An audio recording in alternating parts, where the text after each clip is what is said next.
तेलंगाना रक्षण सेना चीफ कल्वकुंटला कविता ने मुतालबा किया कि संगीन इल्ज़ामात का सामना कर रहे मरकज़ी वज़ीर ममलिकत दाखिला बंडी संजय के बेटे के ख़िलाफ़ तेलंगाना पुलिस फौरी तौर पर नोटिस जारी करे, क्योंकि इनके मुल्क छोड़कर फ़रार होने का इम्कान है। कविता ने कहा कि इस मामले में शफ़ाफ तहक़ीक़ात होनी चाहिए ताकि समाज की ख़वातीन में एतमाद पैदा हो और इंसाफ होता हुआ नज़र आए।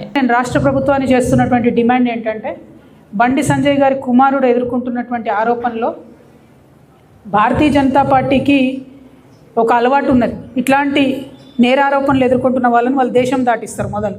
సో బండి సంజయ్ గారి కుమారుడు ఈ దేశం వదిలి వెళ్ళిపోకుండా ఉండడానికి తక్షణమే మన తెలంగాణ పోలీస్ అధికారులు లుకౌట్ నోటీస్ లాంటిది ఇవ్వాలి. అన్ని ఎయిర్పోర్ట్స్లో కూడా వారిని మరి కట్టడి చేసే విధంగా ప్రయత్నం చేయాలి. మొట్టమొదలు ఆ పని చేసినట్టయితే తెలంగాణ సమాజంలో ఉన్నటువంటి మహిళలందరికీ కూడా ఒక విశ్వాసం వస్తుంది.